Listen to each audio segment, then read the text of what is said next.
Seguimos en su espacio Paneo Semanal por esta Sol 106.5 FM, también en YouTube, en el canal de Sol 106.5 y en nuestro canal Paneo Semanal.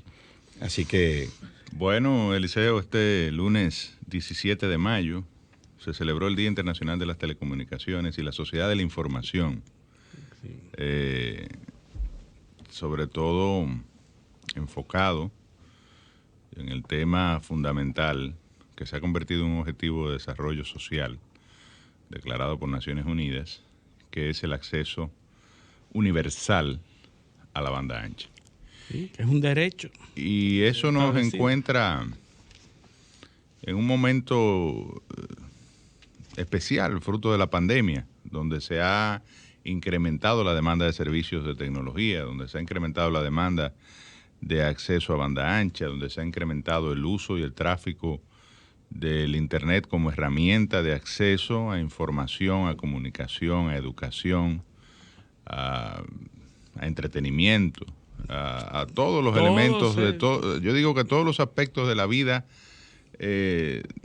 común de los seres humanos se manifiesta o tiene una manifestación a través de las redes, a través del Internet, a través del uso y acceso a la banda ancha. La tecnología interviene en todos los aspectos de la vida. Ya el año pasado el gobierno había lanzado, hace quizás en enero por ahí, había lanzado un plan ambicioso de subastar un segmento de ancho de banda que es el denominado 700 Express.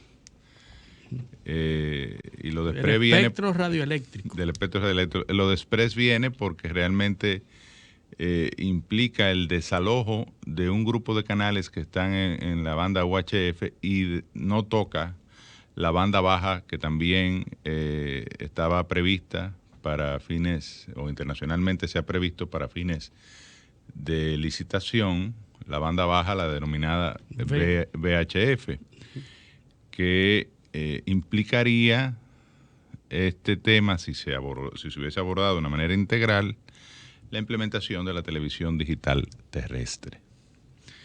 Entonces, este 700 Express implica acuerdos con un grupo de propietarios de canales de televisión en esa banda, que se entienden que sería mucho más fácil y que me imagino que el Indotel, porque eso no lo sabemos, no hemos visto las informaciones, me imagino que el Indotel estará negociando, llegando a acuerdos con estos propietarios que ocupan hoy esa banda. Entonces esa banda va a una licitación pública para básicamente cerrada, porque básicamente podrán licitar las empresas que rinden servicios finales de telecomunicación, que son 13 en la República Dominicana, los autorizados, sobre todo para servicios de telefonía móvil, para implementar la nueva tecnología 5G, que es una tecnología que implica un acceso más rápido al Internet, un Internet de mayor calidad y que por vía de consecuencia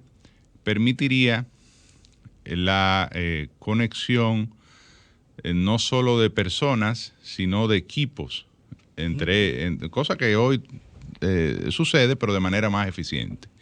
Incluso se plantea la posibilidad del desarrollo de ciudades inteligentes y de manera más eficiente y más rápida de la que actualmente... Y permite la participación de los llamados IoT, que son el Internet de las cosas. Correcto. Porque al tener Internet inalámbrico, pues estos dispositivos, que son los que conforman las ciudades inteligentes, pues van a tener acceso rápido de banda ancha a Internet, pues entonces se va a aumentar la participación de estos dispositivos. Entonces nos encuentra, digamos yo, en un momento donde el gobierno desde la pasada gestión también ha hecho grandes esfuerzos. Se desarrolló la red troncal de fibra óptica. No sabemos si eso ha continuado tampoco en esta gestión. Es el despliegue de una red nacional de fibra óptica en la red eléctrica, que en otros países, como en el caso de Perú, se hizo mediante una legislación de acceso universal a la banda ancha que permitió la licitación de 2 empresas para dar el servicio carrier to carrier, porque esta fibra, estos hilos que están que están desplegados para el acceso a Internet de banda ancha, estarían disponibles para las empresas de telecomunicación, para uso del Estado también, evidentemente. Ahora decía yo que en el tema de la pandemia, por ejemplo, el tema de la educación a distancia permitiría que el Estado utilizara esta fibra óptica para iluminar, como se dice, las escuelas en todo el territorio nacional. Y lo que harían estas compañías es lo que se llama el desarrollo de la última milla, es decir, llevar la fibra oscura, se dice oscura porque no está sirviendo el servicio de banda ancha, a las casas a través de las redes en los municipios, en los distritos municipales, en las ciudades, que permita entonces iluminar esta red y que la gente tenga acceso a tecnología. En una época, José, se hablaba de los gobiernos buenos hacían carreteras y autopistas para llegar a las poblaciones más alejadas, apartadas y aisladas. Entonces los gobiernos hacían autopistas para que los camiones, los vehículos pudieran llegar con provisiones. Hoy en día se hace lo mismo, pero con esas autopistas de fibra óptica que lo que hacen es llevar la posibilidad de que la data llegue a esos. Yo te diría que un gobierno bueno va a hacer las mismas carreteras de asfalto, porque también son necesarias, claro. Y más en nuestro país, que todavía está lejos de estar comunicado eficientemente de manera terrestre, pero que además esas carreteras tienen que venir preparadas para comunicar a través de la fibra óptica. Claro, porque los tendidos eléctricos vienen ya con unos cables que hacen un nodo, que hacen posible que la gente y las comunidades desde ahí se conecten a proveedores. Y el acceso soterrado de la fibra óptica. Es decir, la misma legislación, hay un tema que se llama uso de infraestructura y compartición de infraestructura, que tú conoces muy bien. Sí. La infraestructura de telecomunicaciones, la infraestructura de comunicación de carreteras, en otros países la infraestructura de comunicación de hidrocarburos, donde hay oleoductos, por ejemplo, en otros países también la infraestructura ferroviaria. Toda esa infraestructura debe y se ha planteado a nivel de regulación, a nivel internacional, y es un planteamiento que lo ha hecho la Unión Internacional de las Telecomunicaciones y la Sociedad por un Internet Asequible, y todas las entidades que de alguna forma u otra tienen que ver con la promoción del acceso a Internet. Todas estas obras de infraestructura deben estar preparadas y debe viabilizarse mecanismos para que permitan o soporten la instalación de fibra óptica u otra, en el caso de los servicios de telecomunicación, u otros dispositivos que permitan la comunicación y el acceso a Internet. Sí, la fibra óptica es una infraestructura necesaria. Aún con el advenimiento del 5G va a ser necesario instalar esos backbones, esas troncales de fibra óptica, porque esos troncales son los que van a iluminar desde el punto de vista figurado, le van a llevar data a esa infraestructura inalámbrica. Pero estas inversiones las hacen los estados, precisamente por el alto costo, pero porque es una sola inversión y entonces se comparten luego. No necesariamente el Estado, pero sí, en el caso dominicano, lo que se previó es que lo hiciera la ETET. ¿Por qué? Porque la ETET tiene el monopolio, por la Ley General de Electricidad, de la transmisión de electricidad en la República Dominicana. Porque se consideró que la transmisión de electricidad era un interés estratégico del Estado dominicano y por vía de consecuencia no iba a ser licitado en el proceso de privatización que se llevó a cabo a raíz a partir del 2001, a raíz de la aprobación de la Ley General de Electricidad, y que, por ejemplo, permitió la privatización o la participación privada en las distribuidoras de electricidad que luego fueron recompradas. De ahí la famosa Unión Fenosa y una empresa francesa que fue, me parece, la que adquirió, porque Unión Fenosa adquirió de Norte y de Sur, y otra empresa norteamericana, creo que fue, no recuerdo bien, o si fue francesa, una de esos dos, adquirió de este. Y luego fue recomprada las distribuidoras, y hoy operan bajo un consejo unificado, las tres distribuidoras de electricidad, pero unificando pérdidas. Propiedad del Estado. Y en el caso de la transmisión, ya en el gobierno pasado se diseñó un programa para llevar a aterrizar la fibra en 53 puntos a nivel nacional de los 53 municipios más importantes del país.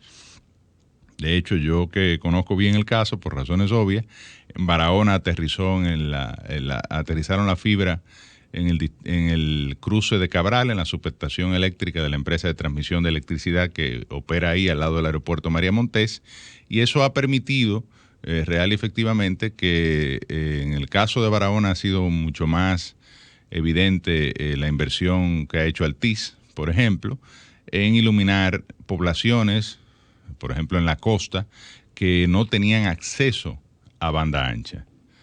Naturalmente, todo esto requiere regulación de cómo se va a desplegar esa denominada última milla, de cuáles van a ser las prácticas de mercado, por ejemplo. Esa empresa, la única manera de tú contratar ese servicio que se está instalando es si adquiere la capacidad máxima de 100 megas. O sea, para una familia que viva en esas localidades que hoy en día están recibiendo la fibra óptica, tendrían que pagar lo mismo que paga una entidad comercial por contratar el Internet. Y ahí es que viene el regulador pues a decir, no, tú tienes que hacerlo de esta manera porque eso es un consumidor que no tiene las mismas condiciones que un consumidor. Ser asequible. Claro, el famoso Internet asequible. Ahí que viene el Estado en su acción, ¿verdad?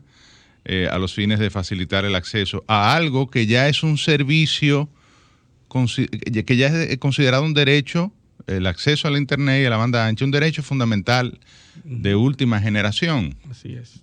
Y tiene todas las características y ha sido declarado por Naciones Unidas. Entonces, y que a nosotros nos hace falta regulaciones. Y en la Constitución nuestra también está previsto el acceso, la garantía que debe tener el Estado de darle a la población del acceso a la información y a los medios tecnológicos para educarse e informarse. Pero con cada contrato, con estos grandes proveedores, viene lo que se llama el compromiso social, que debe ser parte de cada contrato. Es decir, el Estado tiene que asegurarse de que a veces es el menos social de todos los compromisos. Y a veces es el mínimo, es el menor. Pero debe haber un compromiso social como se hace en otros países. Tú quieres la carne, tienes que comerte parte de los huesos. Y entonces tú quieres llegar aquí, bueno, tienes que subvencionar el acceso a esos servicios a una población que de otra manera no pudiera acceder. Ahora, Luis, tú que eres un estudioso de este tema, aquí se ha planteado, y felicito al Indotel que hizo celebró una jornada de una semana dedicado al tema del acceso al Internet y celebrando la semana, el día de la semana de las telecomunicaciones. Realmente yo siento que es un reto, lo fue para las autoridades pasadas y creo que es un reto para estas autoridades el ser exitoso en un programa que se ha anunciado que estaría listo para el 2022, que es el despliegue de la televisión digital terrestre. Y no solo para garantizar el acceso a televisión a los que hoy la consumen por vía aérea, es decir, a través de antenas, que es la televisión pública abierta, lo que se llama televisión abierta, porque hay que reconocer que me parece que más del 50% de la población ya la recibe por circuito cerrado, o sea, es decir, por circuito de cable. Uh-huh. Pero tú tienes la otra mitad, que regularmente son los más vulnerables, los que no tienen capacidad de pagar, o los que están apagados, es decir, que no tienen el servicio. Ni siquiera el servicio. O si lo tienen es de muy mala calidad. Entonces, se va a poder desplegar para entonces hacer lo que se llama la obtención del dividendo digital, que es entonces la licitación de todos los espectros de banda disponibles para permitir un verdadero despliegue a nivel nacional del nuevo 5G. Yo tengo, José, una opinión muy personal con respecto a la televisión digital hoy, que no era la misma que tenía hace unos años, cuando estuvimos relacionados con esos temas. Yo creo que a República Dominicana se le fue la guagua ya con la tecnología de la televisión digital. Yo creo que se le fue la guagua. Pasó el momento. Y yo pienso, de manera muy personal, que no creo que haya estudios ni nadie lo esté diciendo, que ya no es momento para comenzar a ver televisión digital, sino esperar a las nuevas tecnologías de lo que vendrá. Porque ya el que ha pasado por televisión digital y los países que hoy en día están en televisión digital están pensando en otro tipo de servicios, vía internet, vía data, vía 5G, vía streaming, y sería una pérdida de recursos. Y vale más la pena ya esperar invertir. La próxima tecnología, invertir. Yo siempre he dicho también que el que se queda atrás tiene ventaja, porque no invierte para cambiar de nuevo. Es decir, las pérdidas por inversión. Eso es algo muy interesante que tú has dicho y ponen en relieve un tema, y es que hay pendiente un financiamiento del Banco Interamericano de Desarrollo. 120 millones de dólares. De 120 millones de dólares que el Indotel ha anunciado con bombos y platillos para precisamente impulsar ese programa de televisión digital terrestre. Lo que tú dices tiene todo sentido. Todos hemos visto cuál es la tendencia. La tendencia es a que la televisión convencional va a desaparecer. ¿Y qué sentido tendría que entonces? Las ventajas que tenía la televisión digital terrestre ya están incorporadas en los dispositivos móviles. Es decir, la gente está emigrando cada día más al uso de plataformas streaming, a la televisión por internet, a los canales de YouTube, más que ver el 2, el 4, el 11, Tú ahorita mencionabas, José, que la gente tiene cable, ¿verdad? Y los medios convencionales han emigrado a plataformas digitales para llegar, para alinearse a esa tendencia. Lo que estoy hablando no es cable, es que ya la minoría, quizás en los pueblos alejados, siga siendo el cable. Pero ya en la capital y en las ciudades más pobladas, esos proveedores tienen tecnología de streaming sobre internet, es decir, son tecnología de streaming vía internet. Cuando alguien llegaba a tu casa a instalar el cable, cableaba con cable coaxial. Es más, hoy en día te hace una fibra óptica y desde tu casa cable Ethernet, cable de red, y tu aparato que tienes en tu casa, tu cajita del cable, lo que tiene es una conexión vía internet. No, es más, si no fuera por el empaquetado de servicios de tecnología, es decir, que te venden obligado, si tú quieres contratar internet, tú no puedes contratarlo solo. Sí. Pero igual los teléfonos, las centrales de teléfono son... Tiene que contratar el cable y el teléfono residencial. El teléfono residencial es una especie de pieza de museo que el dominicano en la mayoría de los casos tiene en su casa. Es más, en mi casa, como en muchas otras familias probablemente, el aparato no existe. Es decir, no está instalado. Y hay un número de teléfono residencial en mi casa que ni yo me lo sé. Y nada más me sirve para identificar el contrato con la compañía que me suple el servicio. El año pasado Pero vamos más allá, Luis, para terminar un poco.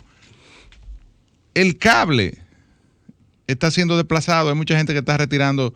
Tiene el servicio de cable porque es obligado, pero si tenía 4 cajitas o 3, las retira y se queda con una porque lo que está viendo es Netflix, porque lo que está viendo es Disney Plus, porque lo que está viendo es o consumiendo entretenimiento de televisión y de radio y de todo vía streaming. Correcto. Una cosa interesante de lo que tú dices es que el año pasado, a esta misma fecha, había 1.2 millones de líneas fijas y hoy hay 1.1 millones de líneas fijas. Desaparecieron 100.000 líneas. Es decir, que hay 100.000 líneas que han desaparecido en un año, de líneas fijas. Bueno, quizás fue la pandemia. No, para mí es la tendencia. La pandemia. No, pero vamos a referir otro dato interesante. Tú tienes 1 millón y pico de líneas, pero ¿cuántas de líneas móviles? No, 10 millones. 9.2 millones de líneas móviles. Prácticamente 9 por cada fija hay 9. Hay 9 móviles. Entonces, 9.2, hay un total de 10.3 millones de teléfonos, de los cuales 9.2 son móviles. Y nosotros tenemos cuentas de Internet, 8.9 millones de cuentas de Internet. Eso es un dato de marzo del 2021 de Indotel. 8.9 millones de líneas. Es decir, si hay 10 millones de cuentas de Internet, si hay 10 millones, hay 8 millones de adultos, de personas que... O sea, que prácticamente cada teléfono móvil tiene una cuenta de Internet. También. Que pudiese moverlo por ahí. Sí. Hay una diferencia de un millón. Son cuentas de Internet que se reportan como cuentas de Internet ante el Indotel. Así es. Pero prácticamente cada ciudadano adulto tiene una cuenta a su nombre de Internet. Eso es en términos estadísticos, ¿verdad? Porque hay personas que no tienen y hay personas que tienen más de una. Tiene 5 cuentas. Sí. Eso no... Entonces, ese es el dato. Y el tema del uso de redes sociales, ¿tú pudiste ver estadísticas sobre eso? ¿Cuáles son las redes sociales que más se utilizan en República Dominicana? Definitivamente. Porque eso es lo que está de moda. Sí, hay lo que a la gente le gusta. ¿Cuántas cuentas de Instagram? Si es verdad que el Twitter es la cenicienta de las redes sociales. Si sigue siendo Facebook. Mira, o Instagram ha desplazado a Facebook. Dice aquí que Facebook sigue siendo la red social con mayor cantidad de personas suscritas o que la usan de usuarios, y tiene un crecimiento de un 6.73% con respecto al año pasado. En Instagram, que es la segunda, tiene un crecimiento de 13.40% de crecimiento, es decir, está creciendo mucho más rápido que la de Facebook. Y después el Messenger de Facebook y LinkedIn. Esas son las 4 redes sociales que están estudiadas en un informe de Indotel que presentó este año. O sea que Twitter está muy lejos. Twitter está lejos, no es siquiera una de las primeras 4. Sí, además tiene que ver con las características de Twitter. O sea, primero, la gente es más visual en términos de imágenes. El Instagram y el Facebook permiten eso. Segundo, para Twitter hay que pensar y escribir. Twitter me parece que no tiene. Twitter no tiene mensajería. Instagram, sí, tiene directo. Sí, tiene mensaje directo. Sí. Tiene mensaje directo. Ok. Pero el Twitter se ha posicionado como una red más de política, de opinión, de discusión, de planteamiento. A pesar de lo limitado, y bueno, aunque han ido incrementando la capacidad de mensaje o el tamaño del mensaje que tú puedes enviar, la gente lo que hace es que lo manda 1, 2, 3, 4. Sí. Abro hilo. Y a veces se siente, por la incidencia que tiene, por ejemplo, en el escenario político, las discusiones de Twitter, a veces se cree que tiene mayor penetración, pero la realidad es que no, es que eso, y yo lo discutía mucho, sobre todo cuando estuvimos a la cabeza de Indotel, que realmente la gente lo que consume es el Facebook, el Instagram, el YouTube, que es una plataforma de consumir videos, mucho, claro, para consumir videos y ver o sea, no solo el video, sino contenido visual, ¿no? Visual. De hecho, hay modelos de éxito en la República Dominicana sobre la plataforma de YouTube.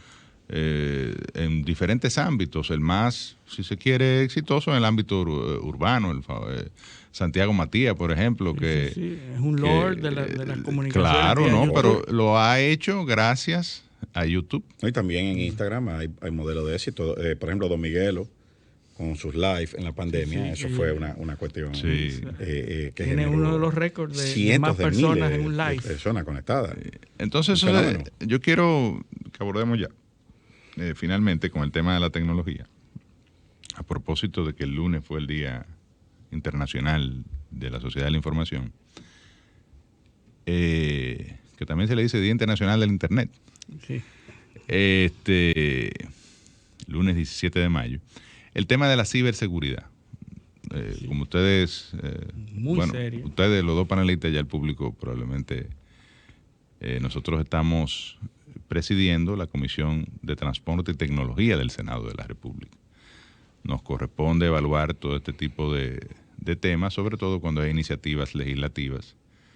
Una de ellas precisamente la apuntaban hoy se apuntaba en un panel que celebró en Hotel esta semana, que es la necesidad de revisar y adecuar y poner al día la Ley General de Telecomunicaciones, que es del año 1998. Evidentemente se ha quedado atrás, más de 20 años tiene la legislación, y la evolución tecnológica y de las posibilidades y la tecnología, valga la redundancia, ha sido astronómica. Entonces ya la ley hay que adecuarla al nuevo escenario. No solamente que hay que adecuarla. Pero el segundo punto, Luis, es el tema. Hace unos días, la senadora por el distrito, Farideh Raful, depositó un proyecto de ley para regular el tema de ciberseguridad. Ya a ti te tocó trabajar junto con nosotros en lo que fue en su momento la definición de la política nacional, de la estrategia nacional de ciberseguridad, que derivó en la creación de un organismo para prevenir los ataques, un centro de prevención de ataques de ciberseguridad. Centro de respuestas, incidentes. Y igualmente hay legislaciones como la Ley de Delitos y Crímenes de Alta Tecnología, que fue aprobada en el año 2007, que también requiere... 5307. Que también requiere de adecuación, y que en este marco de ciberseguridad quizá puede ser el escenario apropiado. ¿Cómo nos encuentra esta celebración? Bueno, en términos de avance, lo primero es y de modalidades también a la cual nos vemos enfrentados. El mundo entero, de crímenes. El mundo entero al día de hoy está metido en la reconsideración, en la readecuación de su legislación.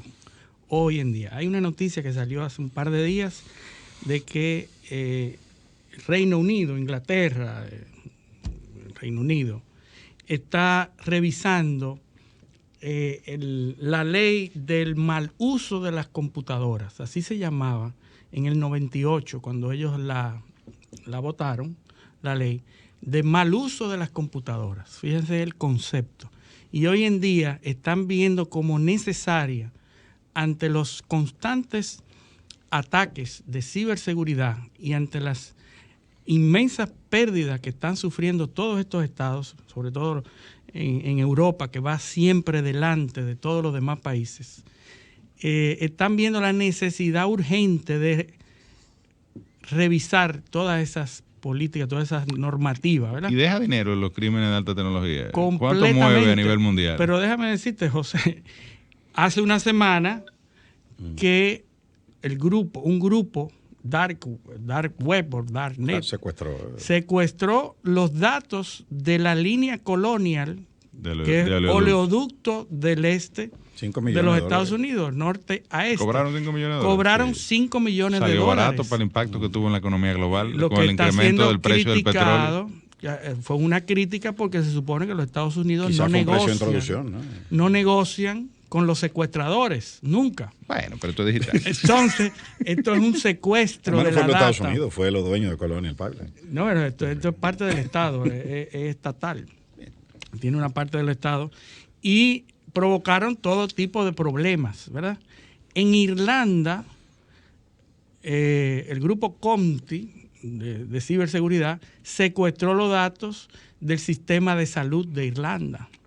El sistema de salud de Irlanda fue detenido por un ataque de ciberseguridad y que finalmente este grupo lo que hizo fue darle... Luis, la banca internacional y la banca nacional y compañías dominicanas son atacadas a diario. Y los ransomware, que es el secuestro, se da en la República Dominicana. Aquí hay empresas que han pagado 10, 15, 20 mil dólares, 5 mil dólares, porque un hacker ruso le secuestra su información y le dice, bueno, te tengo la empresa parada.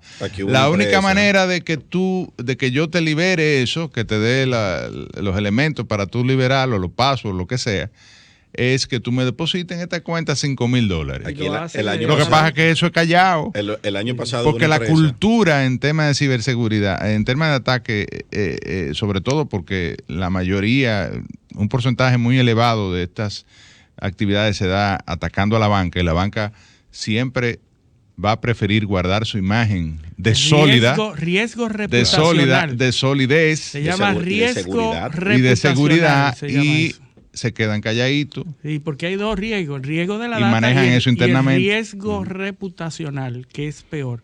Porque si la gente entiende que ese banco no es lo suficientemente seguro, saca su dinero y se lo lleva para otro lado. Y hay un riesgo reputacional. El año pasado, en temas regulatorios, hasta se plantea que los centros de respuesta de ciberataque para el sector financiero estén aparte. Sí. Manejados por la autoridad monetaria. Ahí se concibió así. Aquí hubo una empresa de courier el año pasado, que de las más grandes de aquí, que le pararon las operaciones casi un mes con un ransomware. Yo fui llamado pero fue un ataque masivo. Hasta que pagaron. Bueno, yo no sé si pagaron, pero fue una cuestión grave. Le pararon todas las operaciones. El 21 de este mes, el Nacional publicó un artículo en donde dice, no sé cuáles son las fuentes, que dice que los delitos electrónicos en República Dominicana mueven más dinero que el narcotráfico. Que los delitos electrónicos en República Dominicana mueven más dinero que el narcotráfico. Ese artículo, que invito a todos que lo busquen, tiene datos que, vuelvo y repito, no sé las fuentes, pero habla periodismo criollo. Es así. Sí. Yo no lo aseguraría, pero cuando yo estuve en Indotel, recuerdo, y eso hace unos años, yo salí de allí en el 2018. Recuerdo que yo llegué hasta dar charlas de ciberseguridad, cosa que es una frescura de mi parte, pero muy bien.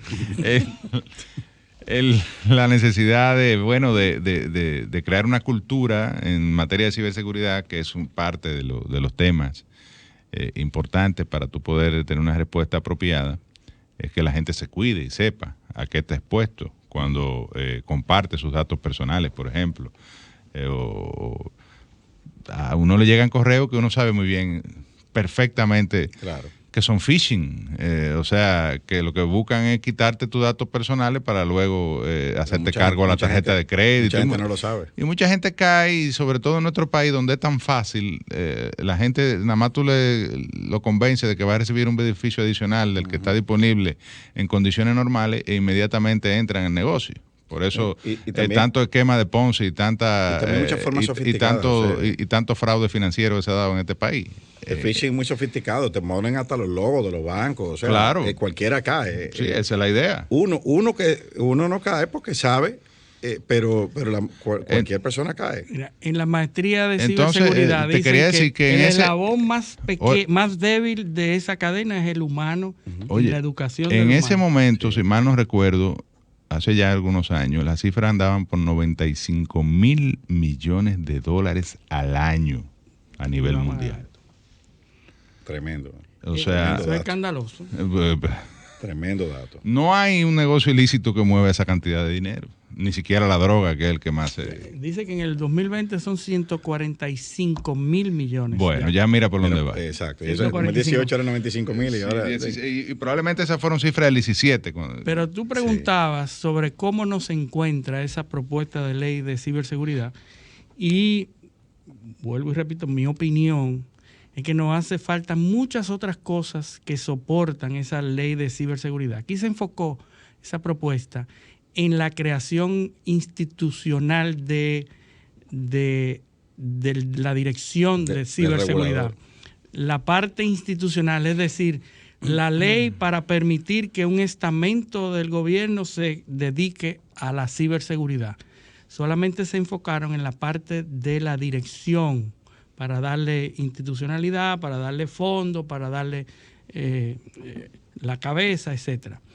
Pero hay una parte que es el modelo norteamericano, se enfoca en lo que ellos tienen que se llama el Instituto Nacional de Normas y Tecnología. Instituto Nacional de Normas y Tecnología, que no tiene que ver, que no ataca, que no defiende, que no hace la labor operativa, sino que define por regulación cómo deben estar conformadas las instituciones del Estado y las instituciones privadas. Es decir, te regula las normas, los estándares que deben cumplir las instituciones por regulación norteamericana, primero. Y entonces hay otro que ya está en el Homeland Security, que es una dependencia del Homeland Security, que hace las respuestas. Pero el enfoque donde está el framework de ciberseguridad, donde está la normativa, donde está todo lo que debe tener un Estado y una institución, lo tiene el Instituto Nacional de Estándares de Tecnología, de Normas y Tecnología. Entonces, son dos partes. Sin la otra no puede funcionar. Tú no puedes sacar una institución a hacer la labor de ciberseguridad o defensa de la ciberseguridad si tú no has definido primero cuáles son las normas que todo el mundo debe cumplir. Porque ¿qué va a cumplir? ¿Cómo tú lo vas a penalizar? ¿Cómo tú penalizas a una institución que no tiene ni siquiera protección ni dinero para un firewall, para un elemento básico de defensa? ¿Cómo tú vas a penalizar, cómo tú vas a garantizar que esa institución, que es autónoma, que no tiene nada que ver, para defenderse de eso? Entonces, es ahí donde están las dos partes, y esa parte de los estándares le falta a la República Dominicana en la ley. Es decir, esa ley solamente toma en cuenta el aspecto institucional de ese nuevo organismo, pero no incluye la parte normativa que deben cumplir. Ahí está. Se quedó con el quién y no con el cómo. Exactamente. Tú no tienes qué es lo que tú debes tener, tu sistema de correo electrónico, qué deben tener, la seguridad, los estándares, qué tecnología deben cumplir, qué tú tienes que hacer todos los días para defenderte. O sea, nada de eso. Entonces, hay que, bien sea otro organismo o bien sea dentro del mismo organismo que asuma esas funciones de normativa. No, pero entonces, yo creo que al final de cuentas la iniciativa es una oportunidad claro que para trabajar sobre ella. Y claro que sí. La ley de delitos de alta tecnología. Y esa es la idea de que la comisión haya sido apoderada para estudiar ese proyecto. Mejorarla. Yo pienso que hay que felicitar a Faride porque... Sí, por la iniciativa. Por la iniciativa, porque es un tema además importantísimo, que nuestro país está muy atrasado todavía. Iniciando por la necesidad de que haya una conciencia nacional sobre el peligro que cada día más, en la medida en que nos vamos compenetrando muchísimo más, vamos ampliando el acceso al uso de la tecnología y al acceso a la banda ancha, estamos indefectiblemente expuestos a diario. Completamente. A diario, un usuario de teléfono que tiene una cuenta de correo, que tiene una cuenta de redes sociales, es atacado múltiples veces al día por malwares de distintos tipos que buscan de alguna forma u otra o robar su identidad o obtener datos o información sin la debida autorización, o sea, una serie de acciones que se dan, y ni hablar de la más sofisticada, como hablábamos ahorita, de los phishing, que ya lo que busca es realmente yo decía a nivel financiero ahorita, o los ransomware. Decía ahorita que en las academias, cuando se trata de ciberseguridad, insisten mucho en el eslabón débil de la cadena de defensa contra el ciberdelito. El eslabón débil es el humano y la educación. Es el protocolo, el no asumir los protocolos. Eso va también de la mano con acciones del sector financiero, por ejemplo. El sector financiero, cuando te llaman para un servicio, que te llaman para ofrecerte una tarjeta de crédito, te llaman para ofrecerte una línea de crédito, miles de otros servicios, te llaman y tienen un protocolo con el cual se dirigen a ti. Señor José del Castillo, sí, le estamos llamando de este asunto. Hay una serie de protocolos con el cual se aborda a esa persona. Cuando no se toman en cuenta los estándares y los cuidados adecuados, el hacker o el criminal utiliza ese mismo quehacer, esa misma forma de abordar para sacar información, para que el usuario le dé la información básica que le servirá para un segundo ataque. Ahí que viene la necesidad de una ley de protección de datos. Correcto. Ahí viene entonces la parte regulatoria, porque hay bancos que me han llamado a mí, que me han preguntado para, dígame su token.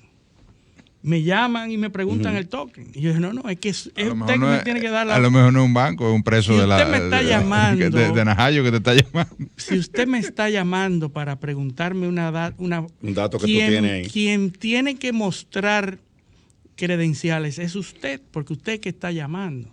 Si yo estoy llamando, yo debo mostrar credenciales. Pero es una norma lógica, la gente que el criminal utiliza para confundir a la víctima, porque utiliza las mismas palabras, el mismo argot, y tú crees realmente que te están llamando del banco. Entonces, ¿por qué hay que regular? Porque todas esas instituciones deben seguir un patrón sano y de mejores prácticas para que ese tipo de cosas no funcione, no tenga éxito. Las instituciones del Estado, por ejemplo, que fallan constantemente en las mejores prácticas, publican las nóminas de los empleados por transparencia y la publican con cédulas. Pero ven acá. Entonces la cédula es un dato privado que tú tienes. En las instancias de acusación en los tribunales, ahí en la medida de coerción, ahí publican en nombre de los imputados la cédula. Hermano de fulano. Yo he visto en la prensa aquí que van a la casa de los tipos, le graban la casa. Aquí vive fulano de tal. El mismo periódico que ya puso la cédula, el nombre. Y después se hacen públicas, porque no hay una normativa, porque esa persona que está haciendo eso no sabe para qué puede ser utilizado eso. Y entonces hay que normar el uso de la información privilegiada. Claro. Y esa es la que está disponible, pero luego, con una pequeña inversión, tú puedes pedir mucho más información, ya sea en los buros de crédito, se vende la información, los padrones. Una recesión de un condominio tiene el padrón. La Junta te vende el padrón. Sí, tienen el padrón y los fulanos de tal. Yo creo que tenemos que irnos a otra pausa. Así que vámonos a la pausa. Esto es Paneo Semanal. No le cambien. Paneo